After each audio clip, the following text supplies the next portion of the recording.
Bonjour à tous. Chaque année, différents indicateurs doivent être déclarés afin de répondre à la rémunération sur objectif de santé publique, communément appelée ROSP.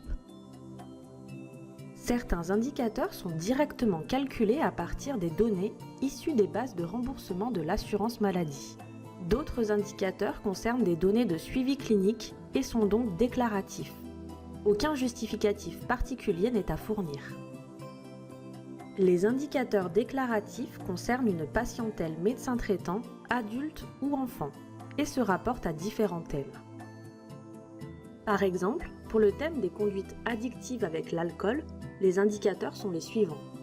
Le nombre de patients dont vous êtes le médecin traitant, consommateur excessif d'alcool, pour qui vous avez fait une intervention brève sur ce thème lors d'une consultation, ainsi que le nombre de patients dont vous êtes le médecin traitant, consommateur excessif d'alcool.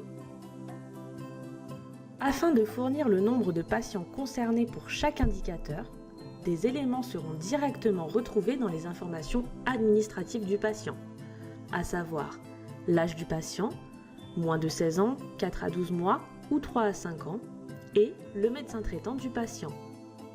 D'autres éléments doivent être explicitement renseignés dans le dossier médical acteur, via les formulaires de consultation, via les formulaires d'ordonnance médicamenteuse ou via les items d'addiction. Afin de faciliter la saisie de ces éléments dans le dossier médical du patient, un nouveau formulaire de consultation standard a été intégré. Il sera à utiliser pour toute consultation standard. En effet, lorsque vous ouvrez le formulaire consultation, vous retrouvez plusieurs éléments à renseigner indispensables pour les ROSP. Dans la partie biométrie, en haut, les éléments poids et taille permettent de calculer l'IMC du patient.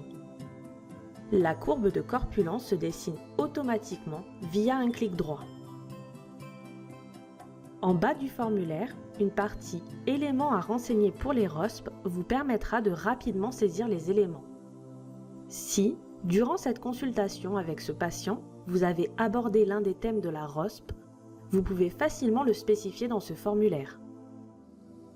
Pour un patient adulte diabétique, la dernière date de consultation de podologie peut être renseignée, ou vous pouvez préciser si vous avez réalisé l'examen clinique des pieds vous-même ce jour.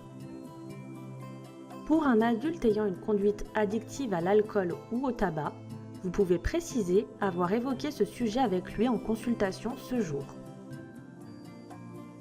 Pour un enfant, si vous avez réalisé le dépistage clinique des troubles visuels et auditifs, il vous suffit de cocher la case. Il en est de même si vous avez réalisé le dépistage des troubles d'apprentissage du langage avec ce patient. Par exemple, si mon patient est diabétique et que j'ai profité de sa venue ce jour en consultation pour examiner ses pieds, je coche la case « Examen clinique annuel des pieds fait ce jour ». Pour les patients enfants, des consultations spécifiques de pédiatrie peuvent être réalisées. Certains éléments serviront aux indicateurs pour la ROSP. Le calcul automatique de l'IMC à partir de la saisie du poids et de la taille. Les cases à cocher de dépistage des troubles sensoriels ou des troubles des apprentissages.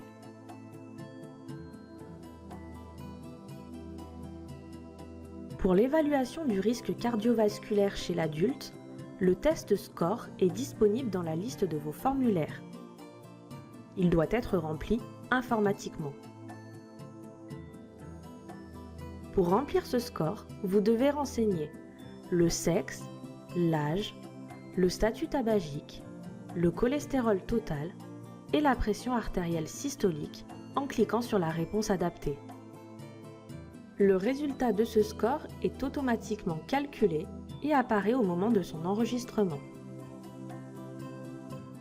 Afin de retrouver les patients pour lesquels des antidiabétiques ou des statines ont été prescrits, il est nécessaire d'avoir réalisé une ordonnance en utilisant le dictionnaire médical du Vidal.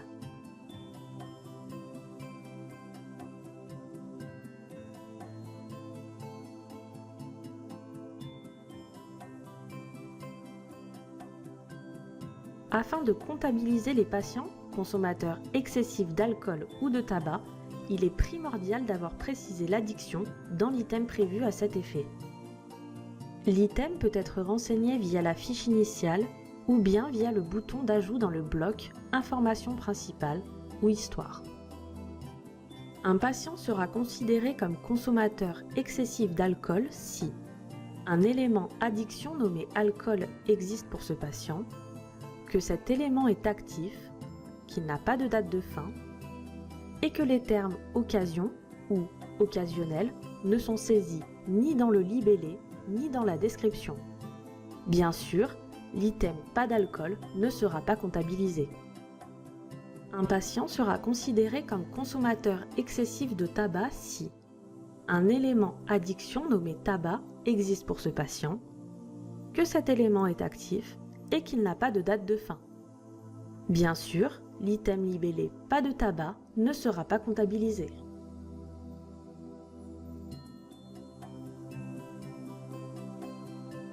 Une requête sera à votre disposition pour suivre l'évolution de ces indicateurs et vous permettre de répondre à la déclaration ROSP le moment venu. La société A-Atlantide a défini ses critères pour vous aider au mieux dans la déclaration de la ROSP. Attention, tout élément non renseigné, mal renseigné ou non à jour pourra fausser les indicateurs.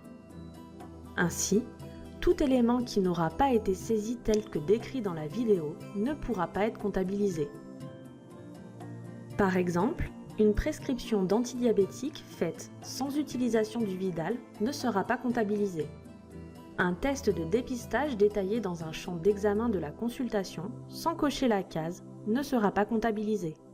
Une addiction à l'alcool non précisée dans l'item prévu à cet effet ne sera pas comptabilisée. Merci pour votre attention.